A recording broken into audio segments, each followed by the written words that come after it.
All right, chaps, we are back for yet another episode of A Slice of Golf. Before we dive in, though, I just want to say a thank you. Not to you two, don't get excited. To Tim Horan and Andrew Calloway, who over the last couple of weeks have left us a 5-star rating and review on the Apple Podcasts app. So thank you very much, guys. Really, really appreciate you taking the time to leave those reviews. To be honest with you guys, it really, really helps us. And if you are listening to this and you enjoy the show and you're thinking, you know what, I haven't actually left those guys a review yet, please go and do it. It helps so much with our rankings. Basically, it's basically the ratings and reviews are podcast currency. They help us move up the charts. And if we move up the charts, we get more listeners. And that just feels pretty cool. So yeah, leave us more ratings and reviews. That would be amazing. And thank you to Tim and Andrew for that. Now that that's done, let's move on to Tim and Ben. Tim and Ben, where are you out this weekend? Where are you playing golf? How did you get on? I know how Tim got on, but I'm not sure I've heard about Ben's. Ben, did you play this weekend? What did you get up to? No, so we were due out on the golf course. I think it was around 1 p.m. Showers and wind were forecast for where we were due. So that round got substituted out, and it ended up being we were in the pub at 3 o'clock. So not quite the weekend I'd anticipated. It was still very, very fun. But it did, but nowhere near as much as predicted. As always, forecast is never quite right. But in the area, it did kind of sat in the pub garden. It did feel like a hurricane was blowing. So yeah, either way, conditions wouldn't be great. Haven't hit a golf ball, which is obviously great when you're on a golf podcast. Haven't hit a golf ball since I was last out last weekend. So yep, nothing to speak of on my part. Exciting. Have you got anything to look forward to over the next week? Yeah, me and a few of the boys are out on Sunday. We're heading to play Epping, a golf course that I'd never played before. We were potentially going to go and play Toot Hill, which I know Tim's a fan of. I'm a big fan of. Within our price range, which we've spoken about numerous times before, it's probably my favourite course in that price range. So I was really excited to head there. But the earliest tee time we could get was 3:15 on a Sunday afternoon. Bearing in mind we're recording this on a Tuesday, it shows they're clearly doing pretty well. They're booked out, but yeah, didn't fancy that. So yeah, heading to Epping. Never played there before, so we'll see how we get on. Nice. Looking forward to a review of Epping. Timbo, talk to us. If you want to, sometimes you have to look back on a round and you just have to laugh at how bad you played. You just have to laugh. I'm trying to think of a word better than disgusting to sum up my efforts on Sunday, to be quite honest. Look, whatever. Let's get into it. So it turned up, we were playing Birchwood Park. Brilliant, really, really good setup down there. Really fun golf course. Always in good condition. I've never seen it not in good condition, and it was true to that again this weekend. There were 3 of us out, and as usual, we turned up probably hour and 10, hour and 15 before we were due to tee off, with the expectation of get to the range, have a warm up, putt, chip, coffee, bit of a chat. Range closed. What? No range. Although for good reasons, they're putting TrackMan in. So it's a fully fitted TrackMan range, which opens up this Friday, I believe. Great news for them, not great news for us on Sunday. Interesting that they would do that over the weekend. You thought they'd maybe do that on like a Monday and a Tuesday when it's not as busy or something. Honestly, looking at you get a view of the range as you're coming down the 9th hole. I'm pretty sure when you're putting a TrackMan in, it's probably a bit more than a weekend job, to be brutally honest. I don't think it's like a it's not top tracer. It's a bit more than that if it's TrackMan, because obviously that's pretty high. That's the pros level of launch monitors. I have zero idea about what's involved in that process. Anyway, long story short, no warm up at all. And look, I'm not going to make excuses. I play badly, but do you ever have like those rounds you play where even just like 2 or 3 holes into it, you feel like it's just not quite there? Do you ever get that? Yeah. I didn't play. But how did I play the first 2 holes? Oh no, I played the second hole really badly. But even still, like I played the 3rd hole really nicely. But I just felt I played that okay, but I'm still just not. I'm just not quite on it today, but I'm going to wrestle through. I'm having a good laugh. I'm out with two mates, so whatever. The story of my afternoon was off the tee, really strong. Woods and driver really good. Irons fine. Short game, anything 100 yards in, diabolical. Absolutely diabolical. My approach play, my pitching, my chipping just completely deserted me, which is quite alarming because usually I feel like that's probably one of the strongest parts of my game. But no, it didn't also help that I had 3 horseshoe putts. Ooh, okay. In one round, which I've just didn't know that was even possible. No. To have your ball basically returned to you 3 times is just something I've never ever really experienced before. But no, that's. I was actually saying jokingly to the guys I was playing was like, that's ridiculous. But aside from making excuses, that clearly shows that there's probably a problem with my putting and my aiming going on there that probably needs some sort of addressing. I don't know. I thought when you said that, I was like, oh, well, he could have putted pretty well. It's not far off. Depends how far away you were putting from, I guess. If they were long range downtown, then you'd say, no, they were like your 4 or 5 footers, and horseshoeing from those is pretty galling. Not much to say other than that. Again, really, really happy off the tee. Weird after not having a very good round. My driving distance is definitely going up, which is excellent news. Hit a 300-yard drive on Sunday, but that was with wind. So let's not get too carried away on that one. But still, nice to sort of hit a drive like that and only have about, I think it was the 18th, so only had about 70 yards left to the green or something like that. But then it was about 70 yards in, so my short game came into play and I fucked up the next shot. So there you go. I think it's just one of those. You put it. You have to just sort of think about it afterwards and be like, oh well, you know what, whatever. Played rubbish. Park it. Move on. Go on to the next one. Like the last round before that, I was like, what was it? Tied second in our competition. So you know what, it's fine. Lad you played with, who's a very good friend of ours, made cardinal sin, was having an absolute belting front nine, had a look at the scorecard, and then yes, he did. had a slight wobble on the back nine. He played well, but he's not broken it. He still scored 38 points or something, didn't he? Yeah. It's like an 86, 87. Yeah. And I knew as soon as I saw the scorecard come through, I was like, you started thinking about breaking 80, didn't you? Because he's yet to do it. And he was like, yeah, I did. Amazing. And Timbo, have you got anything to look forward to this week? Sadly not. I've actually got I've got a long lunch planned in for this coming Saturday. I've got a long pub lunch in the diary, so that's going to be excellent. So obviously in no state to play golf on Saturday, and then unfortunately got to do a bit more stuff on the house on Sunday. So no golf for me. No rounds of golf. Probably get down to the range maybe over the weekend, maybe one this week. I'm not going to get too carried away with the round on Sunday. I mean, I don't want to, this will sound like an excuse. I don't mean it to, because I am just chalking it up to the fact I had a crap round. But all day Saturday I was doing house stuff, and I've had just a monumentally brutal few weeks at work. So I feel like I am a little bit running on fumes, but that's not an excuse. I just play badly. Right. Look, even Zalatoris has now had his first ever bad round. Yes. So if he thought it was possible, golf, then it's all possible for us to have bad rounds of golf too. I was lucky enough I got invited by one of the Sunday Red members to go and play Old Thorns, which I played once before a long, long time ago.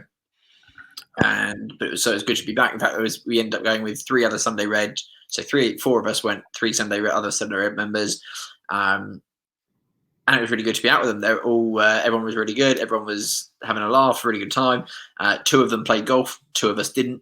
And by that, I mean, we just hacked our way around if you look at what we got up to. However, me and Andrew did win the match somehow. So I'm not quite sure how that happened. Wait. Are you professing yourself as one of the people that wasn't really playing golf on Friday? Yeah, I was not playing golf. I scored 28 points. I scored 28 points, and I have no idea how I scored 28 points. It was one of those rounds where I was like, I got to the end and I was like, this is going to be a bad score. And I saw 28 and I was like, oh, you know what? That's not terrible. I'm not quite sure how I've managed that. A 4-point birdie on the 16th is what really helped that. Otherwise, I was in all kinds of trouble. But yeah, it was one of those rounds. I want to talk about the course real quickly. Ben, you've played Old Thorns before, haven't you? Yeah. Tim, have you played it? No, I want to. Okay, so by the way, the whole facility, it's incredible. I think it's excellent. It's a great weekend venue. If you're going away with the whole group of you, brilliant. Yeah, 100%. They've got like the big sports bar, obviously not used to at the moment, but the big sports bar. They've now got a new, which Ben, if you were over this way, I don't think I'd ever get you out of this ice cream cafe thing. Like they're doing ice cream Sunday things. I was just like, this screams Ben Thales. They've got obviously the big hotel, all kinds of stuff. Anyway, the course, when I last played there, I remember being really, really, really, really nice. And I think even when I went into the pro shop at the beginning, the conversation started with, we've only had one greenkeeper, the course isn't in the best of condition. And I was like, if you're telling me that before we've even gone out, like that's a bit of a concern. It wasn't disastrous by any stretch of the imagination, but it definitely had lacked some TLC over lockdown period for sure. That's a lot of work for one person. Yeah, for sure. And it's not golf course. Like it's big grounds, isn't it? Like you've got long walks between some of the holes and stuff like that. So, it just felt like it lacked a bit of TLC. Like some of the greens that were just a bit patchy, and you were hitting putts, and it would literally just like bobble into a completely different line. You're like, oh, that doesn't feel very fair. But okay, we're all putting on the same surface at the end of the day. But so yeah, I do think, give it a few months, and I think they've got the full team back, and I think it will be delightful again. Like I'm probably being a bit critical. It wasn't disastrous. It just didn't meet my expectations of what I remember it being, if that makes sense. But the structure, the layout, the holes, absolutely love it. Like the actual, like the design of the holes, brilliant. The third, I think it is this dog leg par 5. You just kind of like 90 degree dog leg. And I thought, I'm going to play this safe. I think it was a 3-wood up to the corner, lay up, and then just left myself a little wedge in. And whatever you can't, like, you cannot go left in the approach. Like, it's just, you've got like, I'm trying to explain this, like green, sheer drop down to the left, and then on the right, it's like goes straight up a hill. So you kind of like got a green wedged into the middle of a hill. I hit my wedge onto, and the green is kind of tiered. So the lower tier is down by the side that goes straight down off a cliff. Hit my wedge in, landed on the lower tier, rolled straight off down this mammoth hill. I thought, brilliant, great. My playing partner, Andrew, did exactly the same thing. Played it in, went left, straight down the hill. The other guy, Elliot, he hit a monster drive. His approach shot was a thing of beauty and maybe had 15 feet left to get onto the green. And he hit a little bump and run, and it landed before the green. And it was one of those ones where you're like, it should have stopped about 6 times before rolling off the green, but it never just stopped. It just kept rolling, and then it just went rolled like playing at Augusta. Like they just rolled off down the hill. I hit my chip up onto the green. It reached the lower tier of the green, rolled back down to my feet. I hit another chip onto the lower part of the green. It rolled halfway back down. At this point here, Tim, talking about whether you think you're going to have a good round or not, I was fairly certain I was not going to have the world's best round. The wheels started coming off early, if I'm honest. I blobbed that hole. Ended up with an 8, I think. And then progressed on, and I was really like, I could. There was no one thing that was going wrong for me. It was just bitty. Like I scored 13 points on the front 9, 2 blobs, and then on the back 9, 15 points, 1 blob, but just lots of like 1-pointers in there. And it was, if I look at my stats, greens in regulation over all 18 holes, 3. That is not a good stat. So 3 greens, 3 IRs. Yeah. And I thought my putting was really shit. Like when I came off, I was like, I've hit a lot of 3 putts, and I did. I hit 5 3 putts on the day, And the greens were quick, by the way, and the greens were really quick, and there was a couple of pin placements that were like I would verge on calling unfair. Like if you went past the hole, you were another 20 feet gone past. You're like, there's no recovering with a second putt here. But yeah, 5 3 putts. But I had 36 putts overall. So I had a lot of 1 putts in there as well. However, that's mainly because I was missing the green and chipping in relatively close. My approach play, I have not seen such weak approach play for a while. Just knifing everything, like everything.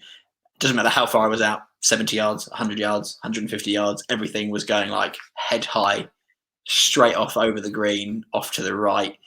On one, Ben, there's the kind of, I posted this picture in the group. It's the hole, the classic hole that you see at Old Thorns on top of the hill. Glorious view over Surrey and Hampshire, I imagine.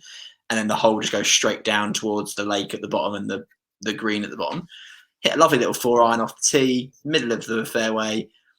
Everyone else had been their ball right, had shots, but weren't reaching the green. I was like, I've got a little wedge into the green. Actually, no, it was a 9-iron. Hit my 9-iron, knifed it straight through the back into the trees. I was like, for fuck's sake, like this is just that was my day. That was my day. Put myself in okay position and then ruin it by putting the ball just anywhere but on the green. You're just trying to hit it too hard, or? I don't think so. I think I don't know what I was doing to it. I haven't even gone onto YouTube yet to kind of go, why was I thinning the ball so much, or why was I doing that? I told you then that I finished. This is fascinating. Chris is like, you're almost describing like my round on Sunday. I think we had a very similar experience of golf this weekend. If I'm honest, I've been struggling with back pain, and Ben, I messaged you the other day, being like, I'm very unfit and I'm not moving well, and I genuinely am just putting it a bit down to I just wasn't moving well, and I just wasn't rotating properly. Yeah, and that was it really. So I'm not kind of too bothered. It was a great day, really enjoyable day with the guys. Hoping that I'd get an invite back, but we'll see if I played well enough to do that. But there was 2 shots that have kept me coming back. One, the birdie putt on the 16th or whatever it was, drained it from miles away.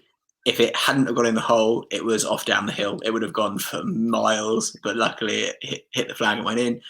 And then on one of the holes, can't remember which hole it was, the guy, my playing partner, Andrew, he just said to me, I was like, I'm going to play safe here, Andrew. I'm just going to take a 6-iron and lay up. And he was like, what shape shot do you hit with your 3-wood off the deck? And I was like, could be anything, but a nice little fade normally.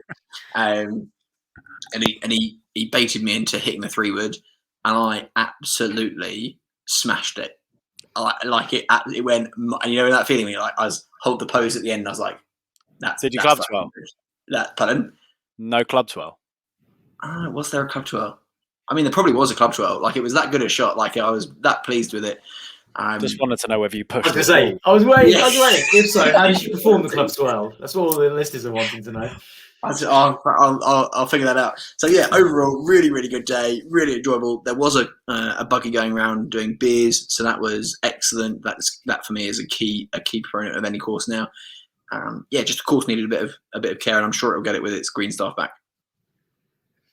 Can I just jump in and go back to my round? So something we talked about last week. Last week, did we talk about introducing sort of new starters, new beginners to golf and sort of playing rounds with them? So I just wanted to recap and say sometimes there can just be the absolute joy of how someone that's relatively new to golf just reacts to things on the golf course. So a few of the particular highlights that I had from playing with someone who's very new this weekend. The first particular highlight was when we got to the first par 3 of the day, which the right-hand side of the green is partly obscured by like a willow tree, and the pin position on the day was kind of just tucked in just behind the willow tree. And his reaction... Pause. This is just, I love the fact that we know what type of tree. This is how I know we're getting a bit older. You know what tree it is. You know the type of tree. It's a willow tree. Oh, right. I'm okay, just creating a visual aid. It's a great storyteller. I'm a born storyteller. Anyway, so the pin position for the day was tucked in sort of just behind the tree. And I just love it. I love it when the reaction from this guy who's a relative new golfer was like, well, why is the hole not in the middle? Why is it not in the middle of the green? Wasn't that the logical place to place it? And I was like, well, no. I mean, that's kind of half the point of pin positions is, not the obvious place. He was like, oh, okay. That was swiftly followed by, we got to, it was like a 480 yards par 4, which he probably said, fuck off about. Fuck off, 480 yards. That was then followed by the first par 3 of the day, which is about 180 yards by he said, well, that's ridiculously easy. It's like, well, hang on, you need to play this one first before you can just start lobbing those kind of comments out. It's just the joy of some of the comments that comes out. It's just brilliant. It's just like I had despite my round, I was having such a good time and such a laugh on Sunday. Particularly because I know who you played with, and I've played many rounds of golf with this friend. I say many rounds. It's not, only a few. He, like we said, he is new to the game. It also works the other way as well, because whenever you get a drive out, my driver makes a great noise regardless of where you hit it on the club face. And as long as you get the ball in the air, he thinks it's excellent. He's like, "Oh, great shot!" As you are going 45 degrees right straight into the trees, because he's not watched it. He's gone, "Cool, hey, great, very nice." And you're like, no, that's fucking off straight into the trees. That was not nice. Yeah, it makes it amusing go both ways. The other thing to say about this guy is it's actually really cool. I think he's literally picked up a golf club for the first time maybe about a year ago at best. It's really cool to see he's definitely progressing. It's actually really cool to actually witness it and see it. Like hitting good shots, you're actually like, yeah, mate, you are a lot better than you were like 6 months ago. It's really cool to watch it actually. Yeah, love it. I want to shame the same can't be said about our games actually. Yeah. I mean, there's two other things. There's one I wanted to mention about Old Thorns. One, you've got to actually play sensible golf and think your way around. There was one hole where I was like, I've got to go Tiger Line here. Went Tiger Line, went in the exact line that I wanted it to go on. And I was like, yeah, that's going to be an A1 position. Again, dogleg left. I just cut off the corner, got down to the ball, and it's behind a tree. And I was literally 70 yards out. And I was like, if I'd just not been as greedy, I reckon par is on the cards or bogey or whatever. And I think I ended up on a 7. I was just like, this is just... That was putting myself in poor position. Also, Ben, there's the hole that goes the par 4 that goes straight up the hill, and I think they've put in. The bunkers look quite new. I don't know if they are new, but the bunkers are excellent. They're the ones that have got the sheer face and then all the sand at the bottom. Like there's no sand banked up on the edge. Bunkers were really good condition. I spent a lot of time in those. But there's one, and Tim, I don't know, it's literally you're going up a steep hill, round a corner, up the hill. And there's like a wooden, almost like a frame, like a wooden, I don't know how you just call it. It's almost like holding the earth up, like holding up the green. And the guy we're playing with, I know he listens to the show. He probably doesn't want to relive this moment. I hadn't played sensible. I put myself into trouble. He also didn't play sensible. He put himself into the trees, chips out sideways, takes his medicine. He then hits a wedge shot up to the green. And I didn't see it, but all I heard was this dunk as it bounced off the wood. I just turned around to see the ball traveling maybe 100 yards past him back down the hill, and he just looked such a sad figure just walking back down the hill towards the two people that were walking up the fairway coming up to hit their next shots. I was just like, this course will punish you. This course will absolutely punish you if you are not in the right position. So that was lessons learned for sure. Also, news. I've got some exciting news.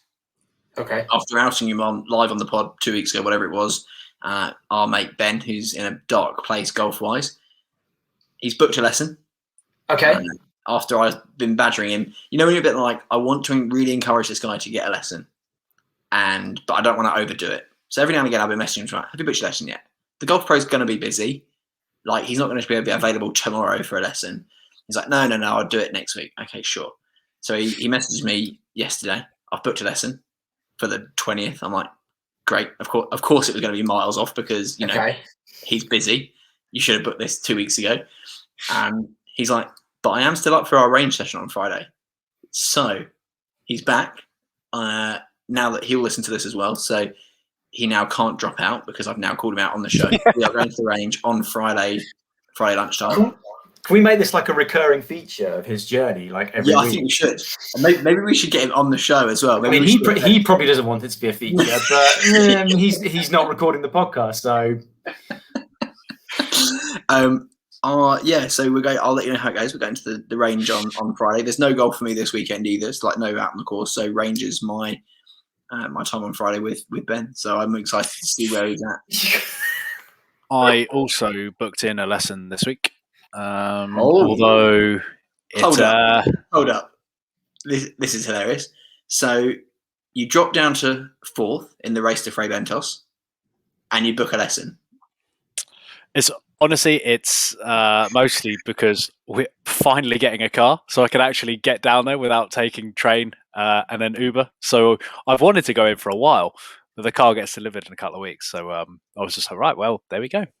So it's not just a reaction to you going from 1st to 4th in the race. Come on, mate! It's a long race. Let's have it. You are not the reigning champ, so you can shut your mouth. For the one the year before, has Johnny overtaken you as well?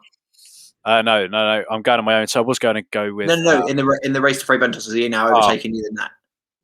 I don't know. I can't say I've looked. It's only been like 3 rounds gone up. Got the rest of the year. I thought you were panicking. No. This is more just a maintenance thing. See if I can just start eking out a little bit because it's time to start getting the handicap down. It's time to start playing some bit of golf. Particularly now, hopefully, fingers crossed, we get a good run of actually being allowed to play golf kind of whenever we want. I think it's probably a good time as ever. Because the last time, like we said, it was pre the Turkey trip, and then that got cancelled, and then we were on lockdown. I got COVID, back on lockdown again. So I think now we're finally, hopefully, touch wood, out of the woods with that, and can start looking towards getting better. Tim, you know there's only one solution for this, right?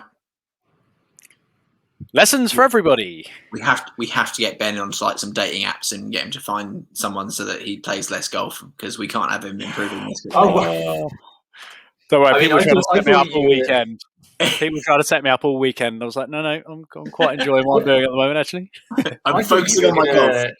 I thought you were going to suggest like that. Oh, we also need to get lessons. I thought that's where you were going with this. I didn't realise you were going down the line of just pure sabotage. No, sabotage. I feel like improving my game is harder than it would be to find Ben a date for a few months. I don't know at the moment, mate.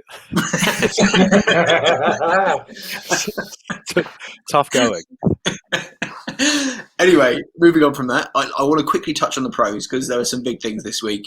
I'm going to be honest though, I didn't watch a lot of the golf. Did either of you watch it? Because if so, I'm going to hand it straight over to you. Tim did. Yeah. Right, Tim, this is coming to you. Take us away with the pros. When I said I watched it, I basically knew after like the first couple of days that Rory was right up there in contention, mainly because I picked him in fantasy golf and I was dominating. Let's just cover this now. Let's just do this now. How did you do in fantasy golf? We're not going to do a separate. Really well. How did you do? Really well. How well? Yeah. I won. I absolutely cleaned it up. And you not only won, you absolutely dominated. Like it was quite a low scoring points wise week, but you absolutely crushed it. So I won with 419.5 points, and second place was 374.5. So that's a thrashing in anyone's book in the world of DraftKings. Meanwhile, I had 4 missed cuts, just to throw that out there. So yeah, if you want betting tips, do not go to Chris Wright. Is the learning you should take forward from this. I knew that Rory was in contention, and to be quite honest, I got really excited because I was like, "Come on!" He was in my team, but also more importantly, I was like, I just want him to be back. Yeah. I didn't really watch any of it until I got back from golf on Sunday, and sort of just quickly put it on and sort of realised he was on. He was on about 14th with a 2-shot lead, and I was like, right, all bets are off. I'm just watching this now for the next however long it takes. And from 15 through, it's only like, only watched like 3 holes or whatever, but it was like those holes were like a clinic in. It looked like it was gonna be a clinic in like closing out the situation. Playing comfortable golf. Nothing rogue, nothing ridiculous. Like just like easing an iron onto an island green, taking your 2 putts, moving on. Just like looked like he was on the march. And then you get to the 18th. Just need one good shot. Just one good shot. Put it anywhere but left. Anywhere but left is good. Snap hooks it left. And I thought, if he blows this on the 18th, I don't know. I don't know what's going to happen. That's really bad. There's not a lot of recovery. But actually, you know what? Having come in for a lot of heat over, I'd say, the last 18 months, 24 months, the value of a caddy that can talk you out of something really came to the fore with Rory on Sunday, when his caddy talked him out of trying what would have been just frankly a ridiculous shot, even for Rory. So if you didn't see it, I'll do some more storytelling. I'll try and picture it. So on the left side of the 18th, you're talking about, I can only describe it as a grassy chasm going down to a stream. Okay. It's famous. It's the Green Mile, basically. Look it up. It's like quite a famous stretch of holes. And if you're not on the fairway, you're either on a sliding bank going down to the stream or on a bank on the other side. And he actually pitched it. It landed at the top of the bank on the left-hand side, bounced back towards the stream. I think everyone watching just assumed, well, that's in the stream and that's his lead gone. As it materialized, it was just shy of the water. And what he was going to try and do was basically on one knee, try and flop it up back onto the fairway before his caddy quite correctly stepped in and said, I think what you should probably do is take the drop from where it landed to go back up to the bank on the left-hand side and play it from there. Take your 1-shot penalty. You were 2 shots up, so you've still effectively got like 3 shots to clear this out. And lo and behold, Rory just played an absolute beauty of a shot, drops it on to the pin high about, it's still about 15, 20 foot to the hole, but takes 2 putt, finish off. And it was awesome, absolutely awesome to sort of see him back. And apparently he's now one of the favourites for the PGA Champs. I was going to say, PGA Champs not this weekend, next weekend.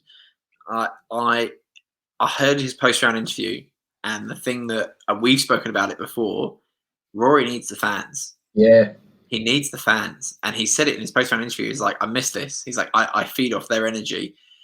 And I was like, I assume there's going to be fans at the PGA Champs, I do think that changes the game for Rory. I really do. And also, it's good omens. He's won the PGA Championship at Kiwa Island. It's a course where he's won a major championship before, which I think is a big thing. And going into it with form is always going to help. It's not a negative going into a major tournament. Yeah.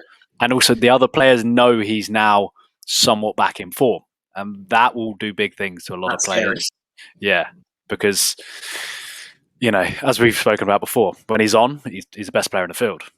But when he's off, it's not quite there. If he shows up with all of his game, it will be interesting to see where he comes. There was one brilliant moment on I think it was the Saturday, when off the tee, Rory took one of the most tiger lines I've seen in recent events, and it was one of those lines that was so aggressive that on the tee box, the supporters around him didn't really make any noise, because I think they thought he'd absolutely Geronimo'd it right and basically blocked his drive, and he was absolutely just taking a pure tiger line over trees. And I think if you're roaring, you're taking on those shots on a Saturday with confidence, that's massive. Yeah, that's huge. Given the result of the weekend, then the next year ahead, where should our expectations for Rory be? Where would you put him? I know he's won. And you say he's going into the PGA Champs on form. He's had one very, very strong tournament. I want to see more. You said it with Spieth, right? When at the beginning of the year, is Spieth back? And you're like, I'm not prepared to say Spieth is back until he's had 3 or 4 good tournaments. I think we should be the same with Rory. I think he's obviously played really, really well this week. I'm excited to see how he does over the next few weeks. I think more wins, probably no majors, is what I think. Do you think he'll finish his career without winning another major? No. That's a question that I saw on Twitter recently, and I was No. like, "Cool, that is a big question." How old is he? He's 32 or something, isn't he? Yeah. And he's just broken. That was his second longest duck in terms of not winning a title. Yeah. So now I think he's got that. Now I think he's got that off his back. Because I think that does carry baggage. You know, when you've gone that long without a win, it probably does. And also, it's Rory McIlroy as well. It's similar to Spieth. Yeah. That is all as anyone's talking about in interviews. And you are, you know, one of the biggest names in the sport. And if you're not playing like one of the biggest names, that's all people want to talk about. So you can imagine how much that must have been weighing him down. Yeah, totally. I've got 2 more shouts for potential majors, and how I want to know how soon you think they'll get one. Okay. First one, mentioned him already. Had one bad round in the last. However many things just happened to make him miss a cut. Zalatoris finished second at. Was he second at Augusta? Yeah. Or third at Augusta, something like that. By the way, I'm on the Zalatoris watch. Still has to win a PGA event to be able to be allowed into the FedEx Cup this year, even though he'd go straight in at 12th or something ridiculous. Will he win a major? I mean, we're talking about a guy who is yet to get his tour card, right? Yeah, correct. I don't see him winning for the next 2 years, personally. Any tournament or any major? Oh no! I think he wins within a year from now. I think he wins. You think he'll win this year in time for the end of to get his tour card? I think they're going to give him an exemption. They have to. The size of the name he is now, the PGA Tour could not relegate him. With how he's played, he finished second in the Masters. I cannot. The PGA, it would be shooting themselves in the foot. But they did this with Sophia Popov, didn't they? When she won the Women's Open. But we all give her an exemption. Yeah, but we all know the respect. I think it changes. I think respect of the women's game to men's game. I think PGA Tour will want him in because he's a big enough name. I think they will. So I don't think he has to worry about that. I think he wins in the next year, but I don't think he wins a major for at least a couple yet. Okay, but you think he will win one eventually? Eventually, yeah. Okay. Tim, you agree? Yeah, I think he will win a major. I don't necessarily think he will necessarily win many majors. I think I'll back him to get at least. I think he'll get one. Sure. Yeah, I think his all-round game until he gets on the green is good enough to go and do it. It's just if he gets the reps in and gets his putting levels up, then he needs a hot putting day, doesn't he? A hot putting weekend for sure. Okay, the other player, 6 top 5s in his last 10 appearances, Victor Hovland. Yes. Yeah, I've got him winning multiple. All right, both. You know, when everyone compares the 3, him, Morikawa, and Wolf, I've got him and Morikawa to win at least a few. Wolf, I'm not so sure on, but yeah, I think they will have a collection over the course of their career. I think they are that good. I mean, Hovland shows it just how consistent he is. I think it just needs for him to step up that little level for a week, and then I think he definitely gets at least one. I think multiple. Do you think? I mean, he's had a win already this year. I'd like to see him get another win. I mean, you can't be disappointed with 6 top 5s in efforts, but he's, you know, you're that close to getting another win. You've got to be thinking, you know what, like, what as you said, Ben, it's just stepping up that little bit for 1 week or whatever it is. Timber, what are your thoughts? I actually put him in it sounds like a weird thing to say because they're in very different stages of their careers, although they're very young still.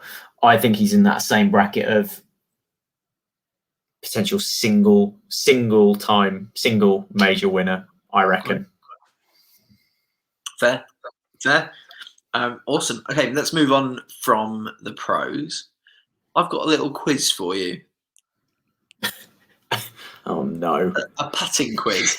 Oh no! So I actually started putting this into our WhatsApp group, and then I stopped myself. I was like, actually, this would make ideal podcast content.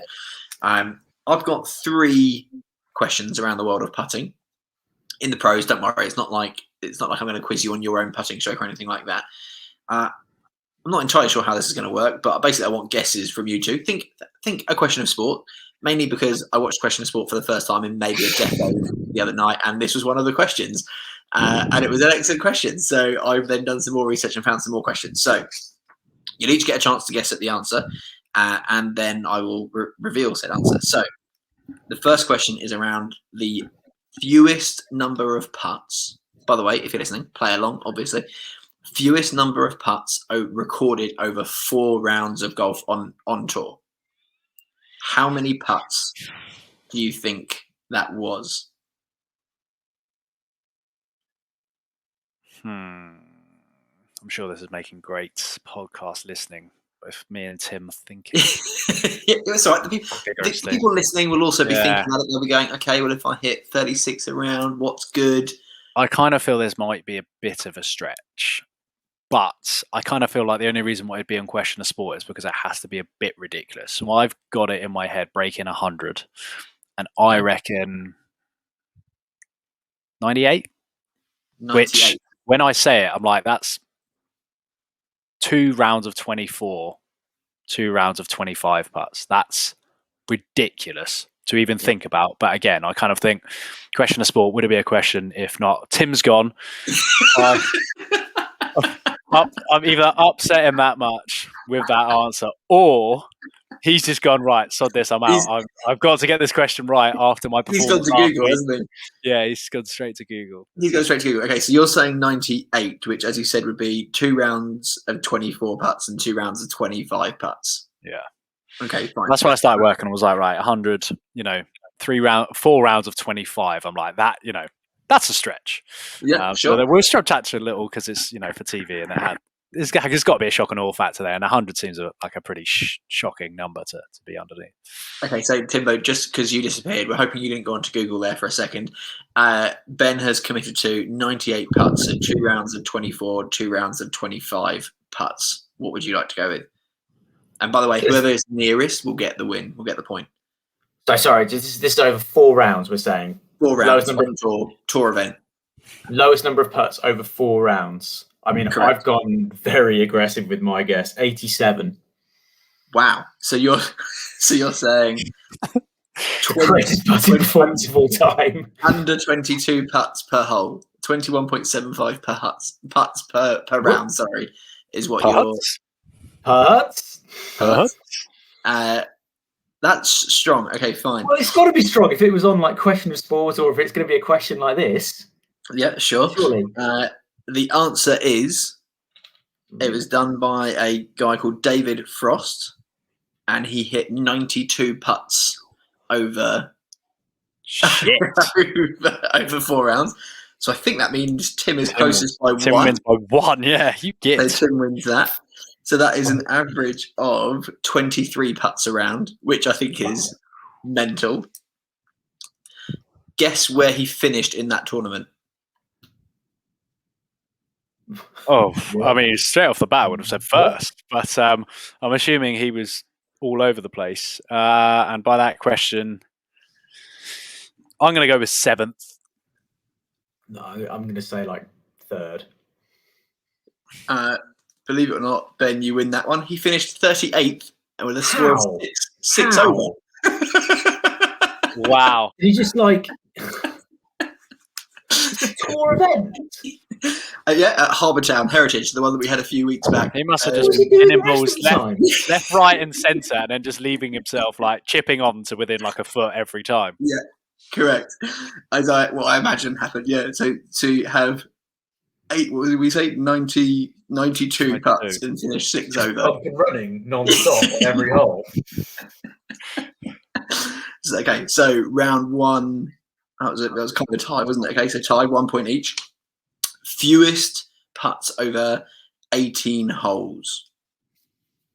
How many putts is the record in the men's? This is how many did you just say that guy averaged? Was it 23 per round? 23 average over 4 rounds, yeah.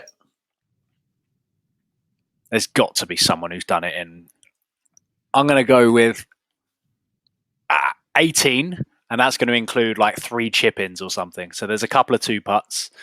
But I reckon it's, 18 with a few chip-ins. Timbo? That sounds ridiculous even thinking about it. Like, I mean, I would struggle to get anywhere south of 32. Hang on a minute. What's 92 divided by 72? Hang on. Still 23 putts around. I'm saying this is a separate question, so someone's probably been better than that. Yeah, this is 1 round. Best 1 round, 18 holes. Fewest 21. Timbo says 21. Winner is Ben with 18 is the right answer. Well done, Ben. Wow. 18 is the right answer. First done in 1979 by Sam Trahan, I'm going to say that. And it's been done, I think, a further 10 times since, including Gary Woodland. And quite recently, I'm really sorry if I get this wrong, Xinjiang Zhang at the 2020 Arnold Palmer Invitational. I mean, well done. That was a good one. I think you got that name right. I think I think but at the API, that's a tough course to do that on for sure. 18 putts. Like, wow. Okay, so Ben, you are 2-1 up here. We're now going final question. Most feet of putts made over 72 holes.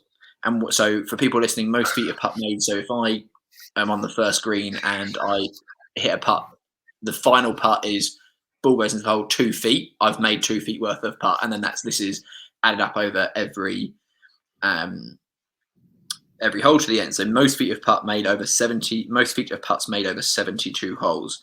Do you want to take a guess of who it was? I'll give you the year because I think that might help. 2019. Jordan Spieth Is your guess? In 2019. Okay. We'll go player, and we'll go if you can get anywhere near the actual amount of feet. So we'll get the 2 points up for grabs if you can get the player. We're going the longest. The longest. Yeah, no, not just the longest putt. So if accumulation from over every hole, number of feet. As in, it's not like the person was like routinely dropping it to like 5 foot from the pin every time. As in, we're talking about sheer mileage that they've had to putt in 1 round. But drained putt. Made putts. Yeah. Final putt, that distance added up over the course of 72 holes. Well, I've just multiplied 72 by 15. I've said average of 15 feet of putts. Bastard, that's what I did. Every putt made was a 15-footer. On average. So I'm going 1,080 feet of total putts, which seems utterly flipping bonkers, but easy maths. 15 times 72. I had my calculator up for that one. Jordan Spieth. So Ben, you're saying, I've got my pen and paper right here. You're saying Jordan Spieth. 1080. 1080. That's a serious amount of putts. So that's average 15 foot a putt. So that's no like 2 putts. You're saying, like me with 1 putt short and just a little tap in for the second putt. That's just every putt nailed from 15 feet. Okay. He's gone too big. Surely. Okay. Timbo. I'm going to say 792 feet. Okay. And in 2019, I can imagine it being someone like Webb Simpson, someone like that. See, I'm tempted to say JT, but I think that 2019. Fuck it, Justin Rose, 792 feet. Okay, awesome. I can tell you the answer is not Jordan Spieth. Okay. Jordan Spieth did lead the average, and his average was 84 feet and 10 inches. So Ben's gone high with 1,000.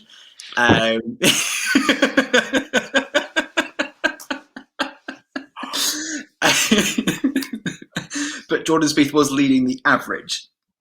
the winner of most feet of putts made over 72 holes was Kevin Na at the 2019 Shriners Hospital for Children event with 558 feet 11 inches. So that's an average of 8 feet per putt. Wow. Made, which is quite impressive. So neither of you got the person right. Timbo's closest on that, so that takes it to 2-2. Okay, bonus question. Bonus point. Whoever gets closest to this wins this round. So on that tournament, I'll let you know this straight away. He did win. Kevin Na won that tournament on a playoff. What I want to know is, of those 558 feet 11 inches, what did that give him in terms of strokes gained on putting compared to the rest of the field? The nearest answer will win this round. Over the course of the week. Over the course of the week. I'll let Tim go first on this one because I've jumped ahead quite a few times. I have no idea how to even start working this out. I have no idea how to work it out. All I can, if you look at like the stats, the data on the PGA Tour website, it's like strokes gained is often like +2 or -2 or 0.5 or +5 or whatever. Yeah, see, I never really pay attention to strokes gained stats ever. Okay, so on the basis you just said that it's normally like +2 gained, what, in a round? Yeah, yes. Yeah. Okay, so over a weekend. Like 8. if you're gaining. Okay, 8. Okay, write that down. Tim thinks 8 strokes gained on putting. I mean, I can go. I was thinking of going, right, let's just go 8.1 just to just to go that side. But I had in my head from the moment you said it 11. 11? Yeah. I can confirm, Ben, you are the winner of this round. The number of strokes gained on putting he had on that tournament was +14.26. Wow. So he gained 14 and a quarter strokes over the rest of the field on putting alone and still took it going to a playoff to win the tournament. That is nuts. That 14 strokes. That is mad. Well done, Ben. You win the putting quiz round. You can give yourself a pat on the back for that. Well done. Okay, that's the putting round. Hope you guys enjoyed that at home as well. Now, moving on. We've got a listener question that came in. I'm not going to read out the full question because it was quite a long question, but the theme of the question, this was from Andrew, who I played golf with on Friday. He mentioned that we talk about Stableford points a lot, and we talk about how many points we scored on a round. And he said, look, I've only ever really, he's only joined a club, I think, within the last couple of years, and he's only ever really used points once he's got into the club and is in competitions.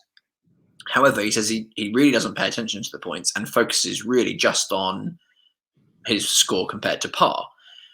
And he was asking what would be better. Is it better to focus on, for improvement here, this is to improve your game, is it better to focus on Stableford points, or is it better just to purely focus on the score compared to par? And I thought it would be a really interesting discussion. So I thought I'd throw this over to you guys. So this is for improving a game. You're getting started in the game. You want to improve. You want to get better. And his thought process was, if I'm just saying, well, I get 2 extra shots on this hole, am I not giving myself an easy way out? Am I not making it easier and not improving? So, Tim, I'm going to come to you first. What are your thoughts on this? So I actually didn't realise. So I thought the question was a bit different because I read the question when it got sent in. But if it's purely about when you're trying to improve, I would 100% say focus on Stableford points personally, because when you're improving, I think the good thing around Stableford points is that, in my opinion, it causes you a little bit to think more about how you're going to play a particular hole, or how to play for position, or it's what I mean by that is you might be in a bad situation, right? You might be 3 off the tee, let's say, but if you're if you've got 2 shots on that hole, at least you're still competitive, right? At least you can still kind of get something out of there. Also, I think it can coach you to kind of, if you're on a par 5, it might get you to a position to think, okay, maybe I don't need to try for the green in 2 when it's touch and go whether I can make that distance or not. The sensible thing is probably to take the layup, pitch on, try and get par and get the points. I think what I'm getting to is, I think when you're trying to improve, you shouldn't necessarily be going chasing par, right? I think there's a part of me which thinks, it just teaches you to kind of how to manage your way around the golf course, and I think that probably leads to improvements the longer you go on.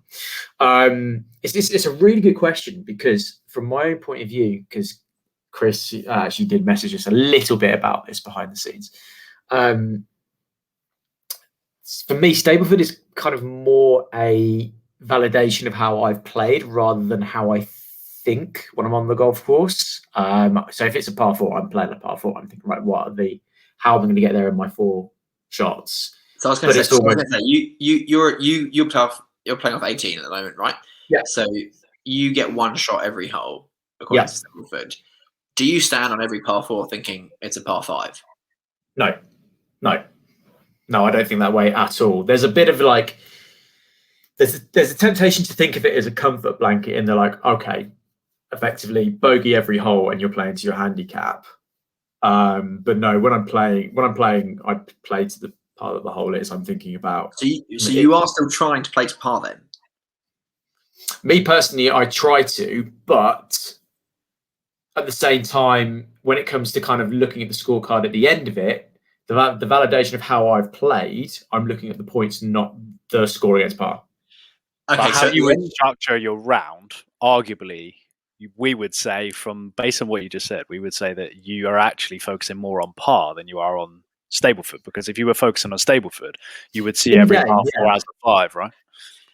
Yeah, in game, I'm thinking about on each hole. I'm just thinking about my score versus par. But interestingly, as soon as I finish that hole, I'll think about, okay, I've got X number of points from there. And then I'll become increasingly conscious as I go through my round. Okay, I'm probably on X number of points, which means I'm playing either pretty good or average or pretty shit, and kind of need to either maintain what I'm doing or fucking sort myself out and get better, more often than not. But yeah, I've digressed massively. But I think if you're improving, I personally feel that focusing on your points versus par is the way to go. Because look, that's the whole point of handicaps, right? Isn't it? Sure. I'm going to come to bed before I've waffled a bit. Yeah, so I think it's difficult way to answer it. Is kind of differentiate between someone new, if I were encouraging them to get in the game, versus what I am looking at now, because both players are going to be looking to improve. Now, for me, I know that for me to properly improve and to feel like I have improved, I need to be consistently breaking 80. I've done it 3 times, so 80 is my initial target. Now, on each course, that will be different on how many points I scored, because the courses we play are different to par. And sometimes you might break 80 and score a certain number of points, and then the next week you break 80, shoot the same number of strokes, but break it, but shoot a different level on Stableford, depending on blobs, birdies, eagles, etc., etc. So as much as I want to say I focus solely on 80, I know exactly where I'm at all times in relation to Stableford scoring, because I am quite OCD in that I have every scorecard in my phone of rounds of golf that I've played probably for the last 4 years, that I can always go back and just build in stats. And I love all that sort of stuff. I want to say all I'm focusing on is my score to par. I go out with that intention. Pre-round, I'm like, right, break 80. How do I need to do that? This is where I have opportunities, because they're a higher stroke index. So I'm like, look, I can lose a shot here and it not be the end of the world. I can shoot a bogey on this hole. But again, I think because we are so flipping competitive, and there's always some kind of head-to-head going on.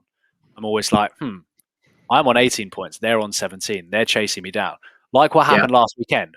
I should have had no care in the world of what our friend was on, because I knew he was chasing me down from a Stableford perspective.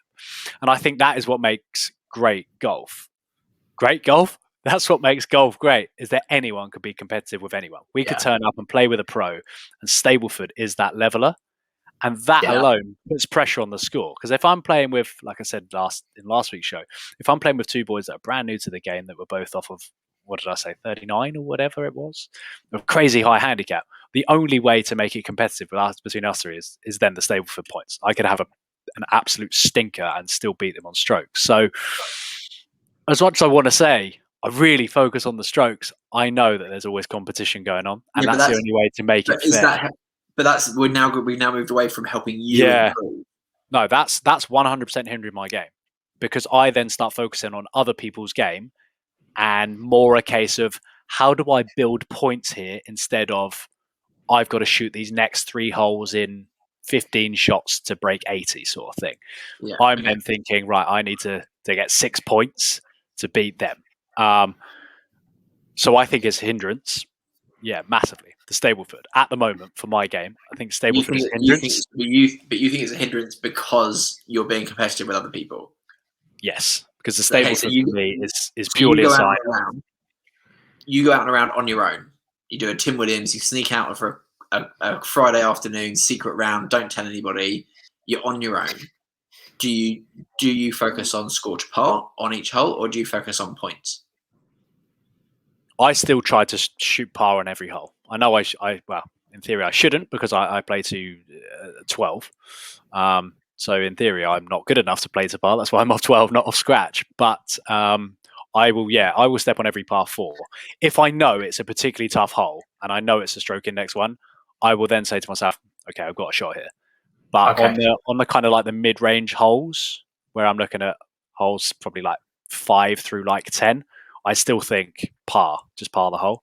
And that is probably what trips me up a lot of the time, because I'm taking driver where I shouldn't, taking an aggressive play from the middle of the fairway where a layup would be absolutely fine.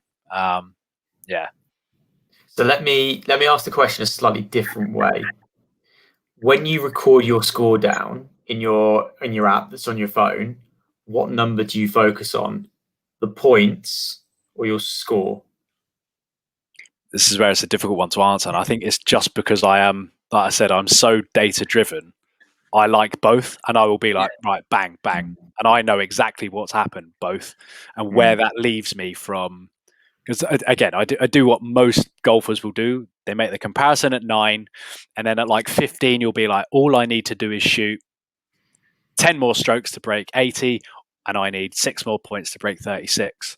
This is where it's a tough one for me, because I feel like I sit firmly in the middle, and I'm like, I know both numbers, and I look at both numbers. Yeah. Okay, so I'll throw my ideas into the mix. I think it should switch.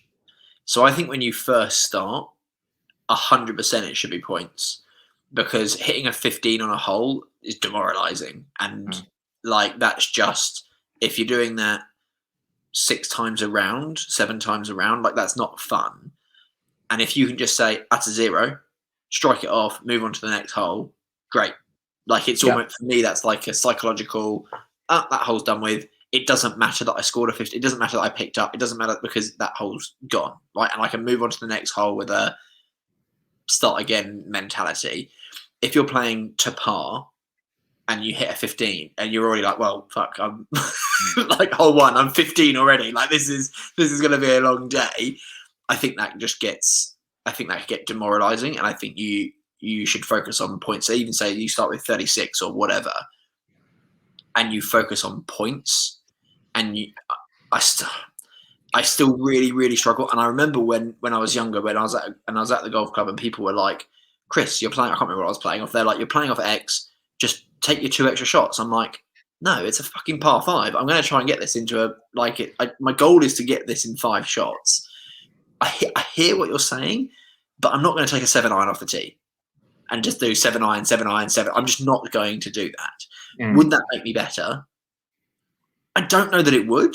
Like obviously we're not coaches, but would it make me score better if I took 7 iron off the tee every time? Probably, because I'm in play. Like the 4 club challenge that we did last year kind of showed me that I don't need to take driver anywhere. But I think for me, I was like, I want to improve. I'm going to hit driver here. I'm going to hit 3-wood or whatever. I find it really. I can't stand on a par 5 and think I've got 2 extra shots that I'm going to use in this way. Like I don't go, okay, instead of taking driver, I'm going to take 5 iron and just take 2 extra shots in the fairway. I don't think that way. Would that help my game if I did? I honestly don't. For me, I don't think so. Yeah, so I had this written down, and this is where I came to kind of fall on the matter. Is like trying to hit a certain score is where you're going to start seeing more progression, because hitting 36 points is not a sign that I'm getting better. It's me hitting to my handicap, and if I see that as an achievement, well, then I'm playing kind of how golf expects me to play. Whereas I know you're going to set your sights on kind of 38 and stuff. But like I said, that's where I think me aiming to shoot 80 every time is way more beneficial for me than 36. And it's something that I've been kind of putting into play recently. And I've said it from the start, I think the past 3 rounds, is just keep doubles off the cards. Shoot nothing worse than a bogey. And then there's my start point. Because I know I'm going to pick up my pars. I know I'm going to pick up the odd birdie or 2.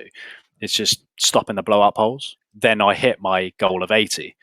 Then the Stableford score should look after itself. Yeah.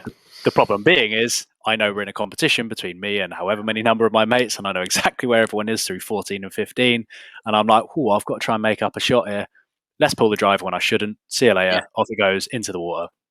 And I think that's good. But I'm not saying the Stableford scoring system is excellent for that reason, right? And 100%, I'm not saying what I'm looking at is if I want to improve individually as a player, where should my focus be? And I think that's where kind of almost what I touched upon without actually saying it. I think if you want to improve, I think you have to set yourself scores. If you want to be competitive with your mates, that's where Stableford becomes the big thing, right? Yeah. Tim, have you got your hand up there? Yeah, I was going to say, it's a really, really good point. I was actually just trying to think again about how I would think about a situation on the golf course. And where I'll come back to right now at the moment, playing off 18, is that when I'm playing a hole, I'm 100% trying to par it. And for me, if you get a bogey and then you look back at the scorecard afterwards and that's 2 points, that's the way I'll be thinking about it as, at least I got the 2 points, not, I've got the 2 points. That's what I wanted to achieve. It's a kind of it's like a runner-up kind of thing. So I think that's kind of how I would think about it. And in fact, for me, Ben, it's interesting you brought up the stroke index, talking about like how difficult that hole is and knowing that you get a bit of flexibility. I don't think knowing the stroke index helps my game, because I go the other way. I go, I don't get a shot here. And then I put pressure on myself. Go, well, now I've got to get par. And there was a hole that we played on Friday. And at the end of the hole, I got a par, put in my score. I was like, I only got 2 points. That's annoying. But I was like, I guarantee, like, had I known didn't have a shot on that hole, I'd have been like, okay, pressure's on. I now have to make par to get my 2 points. Does that make sense? And then maybe for you, even focusing on the 2 points and on the Stableford score should just be wiped from the equation. Yeah, and I taken off of your scorecard. And I just go, okay, just play golf, but aim for par, and see where I am at there at the end of the day. Do I think Stableford is good for competitive scoring? 100%, yes. I'm just looking at my personal game. Where I think I'd improve is by not looking at that. Just to play devil's advocate. Yeah, go.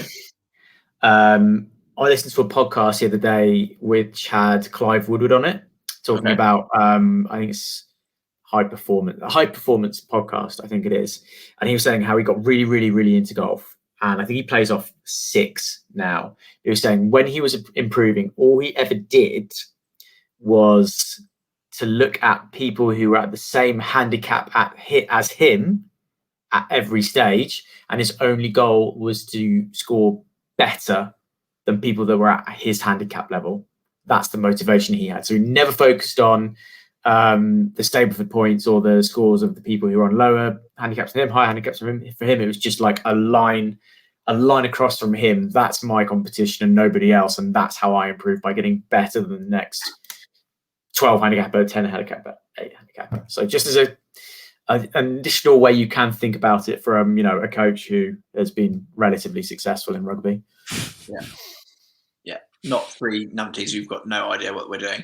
Yes. Yeah, that's interesting, and I think everyone will have their own viewpoint on this. And I do think it depends where you are in your game. Like if you are literally just starting compared to, okay, I'm now trying to break 80. I think people take those barriers, don't they? They take that break 100, break 90, break 80. And at that point, I'm like, the points are irrelevant, right? Because you're just physically trying to get under 100 shots. That's your goal. I just know that when you're at that breaking 100 point, I actually do think focusing on points might be more beneficial. Yeah, I would agree. I think in every circumstance, it just, you know, we've all done it. It helps when you're not the one scoring and you can just play your golf without thinking about it, because you always play better when you just don't know. Yeah, that is true. That is the one thing that is definitely true. So either way, when you've got the scorecard in your hand, you will always see whatever number you want to see, and start planning way ahead of yourself. And everyone knows as soon as you start thinking one hole ahead, you are toast. Yeah. And I think that's actually where apps, the downfall is, and this is going to sound bonkers, it counts it up as you go, right? So you can always see your running total. If you've got a paper scorecard, I can't be asked to do the maths by the time I get to hole 6. I'm just not going to do it. So I just kind of go, I'll wait till I get to the turn, right, and then write it in and see how I've done. And I think that probably is better than even through the app where you can see, updates. Okay, shit. Okay, I'm doing really well. Crap. Okay. Keep this going. Well, there might be an idea in that of keeping score of, keeping a tally of what you scored on each hole, and then just add it in at the end of the round onto your app. No reason why you can't do that. Yeah, true. Interesting. It's amazing. I've just done the highest value truth that you can do is do a Google search on how should I think about my golf score during my rounds, and literally the first 1, 2, 3, 4, 5, 6, 7 posts say, do not think about your score during golf. Which is really, really difficult when you've got a scorecard in your hand and you're keeping track of the score. Yes. Really cool. Awesome. Okay, cool. I want to know if people think any differently. So if you think differently to us or to Andrew, or the best way to approach it, perhaps you do stand on the tee and think, hey, you know what, I'm going to play this as a par 5 or a par 6 or whatever. And how you've improved or how you are improving. I'd be keen to hear. So let us know. Final section of the night, guys, that we're moving on to. This is just I had a bit of an idea, but the fun. This might be a bit out there. And if this doesn't make the cut, you'll be like, Chris, this is shit. So if you're listening to this, it made the cut. If you're not listening to this point, it's been cut by the 2 guys because they thought it was rubbish. You can let me know after. So obviously we've got the PGA $40 million player impact program, player impact fund, can't remember what it's called. The top 10 players that get the most attention, basically, that bring the most revenue in for the PGA, are going to get rewarded with a share of $40 million. Now, a few months back, there was an interesting scenario, not in the world of golf, in the world of investing. Have you guys heard of the how a Reddit forum destroyed a hedge fund in the States because of a company called GameStop? GameStop, yep. Yes. Okay. So basically, for those that are listening, this company, but this is the numpties version of this. This company was basically, the hedge fund had bet against them, basically saying they're going to go out of business, bet against them. A Reddit forum basically were like, a group of people were saying, let's basically all buy shares of this company and screw up this hedge fund. And they did it. And literally overnight, this hedge fund lost millions, if not billions of dollars overnight because this Reddit forum went nuts and basically just bought shares for fun to ruin the rich people. Anyway, so my game would be this. Do you think, as a golf community, not just a slice of golf, but we get everybody involved, if you could pick one player who's not currently likely to win any of that $40 million, that we just all get behind one player, retweet everything, tell the PGA to show them on TV, who would it be? And would you be up for it? So basically, we ruined the PGA's fun by basically getting someone in there who was never going to be in the 40 million top 10, but we basically forced the hand by getting them in there. I have 3 people that came to mind. Well, 2 that came to mind straight away, and one that I would just love to give the cash to, because I'm like, I think he's a great bloke. How many do you want? Can I give all 3, or do you want? Sure, yeah, go all 3, yeah. So first one would be Beef Johnston. Saw him playing at the weekend. Absolute character. I know he's spoken about his struggles, kind of off the course and the mental side of things due to lockdown.